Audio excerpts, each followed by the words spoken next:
Ready to dive into something a little different today. Always up for a challenge. What are we looking at? This time, it's not an article or a study, but a painting. And get this, it's called The Isle of the Dead. Spooky, right? Intriguing title for sure. Who's the artist? Arnold Böcklin. He was part of this whole symbolist movement, think hidden meanings, dreamlike imagery, that sort of thing. Ah, the symbolists. They loved a good mystery. Exactly. So picture this. A lone figure in a rowboat heading towards this rocky island. But it's not exactly a tropical paradise. Oh. No, think dark cypress trees. Those are like classic symbols of death, by the way. Right, I've seen those in cemeteries. Yeah, exactly. Yeah. And the water is completely still. Everything's just shrouded in this kind of misty, grayish light. It's eerie, but also strangely beautiful. You're really setting the scene. It sounds like Böcklin knew how to create an atmosphere. Oh, absolutely. And that's kind of the point of symbolism, isn't it? To make you feel something, to think beyond the surface. Absolutely. It's about evoking emotions and prompting viewers to decipher the layers of meaning embedded within the artwork. So let's try to decode some of those layers. What can you tell us about those cypress trees, like symbolically speaking? Well, like you mentioned earlier, they're often linked to death and mourning, acting as a sort of bridge between the worlds of the living and the dead. In many cultures, they represent immortality, but not in a celebratory way, more like a reminder of our mortality. I see. So it's less about celebrating life and more about acknowledging, well, the end of it. In a way, yes. And notice how these trees just dominate the island in Böcklin's painting.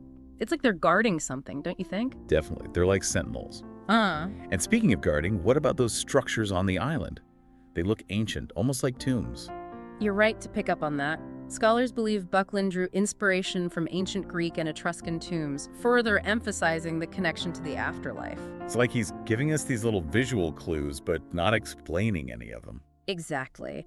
It's up to the viewer to piece it all together, to come up with their own interpretation, and that ambiguity is part of what makes the Isle of the Dead so captivating, even a bit unsettling. It's interesting, though, he didn't just paint this scene once.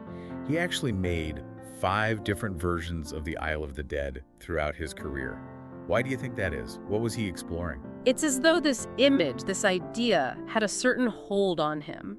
Each version, while similar in composition, contains these subtle variations in lighting, brushstrokes, even the positioning of the figures, almost as if he was grappling with different aspects of mortality. Trying to understand it, maybe even come to terms with it through his art. It's certainly possible. Death, the afterlife, they're such universal, timeless themes, and it's something we all grapple with no matter who we are. And that's probably why this painting resonated with so many people. It even inspired other artists, didn't it? It did.